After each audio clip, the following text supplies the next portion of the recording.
एक धोबी का गधा था। गधे का नाम था उद्दत। वह दिन भर कपड़ों के गट्ठर को इधर से उधर ढोने में लगा रहता। धोबी स्वयं कंजूस और निर्दयी था। अपने गधे के लिए चारे का प्रबंध नहीं करता था, बस रात को चरने के लिए खुला छोड़ देता। निकट में कोई चरागाह भी नहीं थी।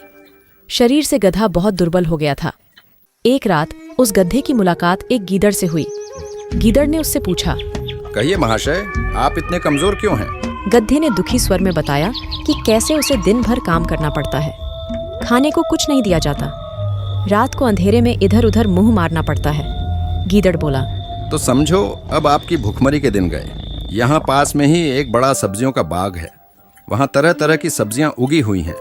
खीरे, ककड़ियाँ, तोरई, गाजर, मूली, शलजम और बैंगनों की बहार है। मैंने बाग तोड़कर एक जगह अंदर घुसने का गुप्त मार्ग बना रखा है।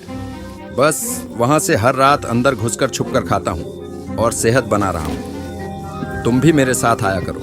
लार टपकाता गधा गीदड़ के साथ हो गया। बाग में घुसकर गधे ने महीनों के बाद पहली बार भरपेट खाना खाया। दोनों रात भर बाग में ही रहे और दिन निकलने से पहले गीदड़ जंगल की ओर चला गया और गधा अपने धोबी के पास आ गया। उसके बाद वे रोज रात को एक जगह मिलते, बाग में घुसते और जी भरकर खाते।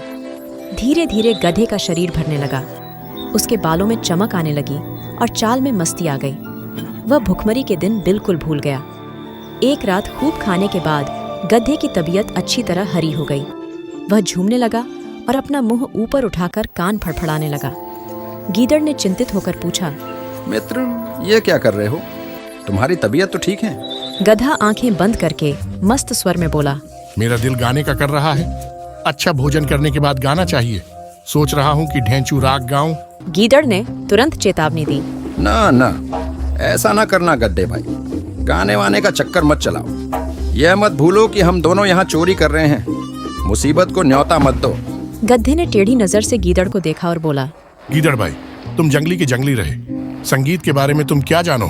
गीदड़ ने हाथ जोड़े, मैं संगीत के बारे में कुछ नहीं जानता, केवल अपनी जान बचाना जानता हूँ। तुम अपना बेसुरा राग अलापने की जिद छोड़ो, उसी में हम दोनों की भलाई है। गधे ने गीदड़ की बात का बुरा मानकर हवा में दुलत्ती चलाई और शिकायत करने लगा, तुमने मेरे राग को बेसुरा कहकर मेरी बेइज्जती की है। हम गधे शुद्ध शास्त्रीय लय में रेंगते हैं, वह मूर्खों की समझ में नहीं आ सकता। गीदड़ बोला, गधे भाई, मैं मूर्ख जंगली सही, पर एक मित्र के नाते मेरी सलाह मानो। अपना मुंह मत खोलो, बाग के चौकीदार जाग जाएंगे। गधा हंसा, अरे मूर्ख गीदड़, मेरा राग सुनकर बाग के चौकीदार तो क्या, बाग का मालिक भी फूलों का हार लेकर आएगा और मेरे गले में डालेगा। गीदड़ ने चतुराई से काम लिया और हाथ जोड़कर बोला, गधे भाई, मुझे अपनी गलती का एहसास हो गया है। तुम महान गायक हो। मैं मूर्ख गीदड़ भी तुम्हारे गले में डालने के लिए फूलों की माला लाना चाहता हूँ। मेरे जाने के 10 मिनट बाद ही तुम गाना शुरू करना, ताकि मैं गायन समाप्त होने तक फूल मालाएं लेकर लौट सकूं। गधे ने गर्व से सहमति में सिर हिलाया। गीदड़ वहां से सीधा जंगल की ओर भाग गया। गधे ने उसके जाने के कुछ समय बाद मस्त होकर रेंकना शुरू किया। उसके रेंकने की आवाज सुनते ही बाग के चौकीदार जाग गए और उसी ओर डंडा लेकर दौड़े जिधर से रेंकने की आवाज आ रही थी।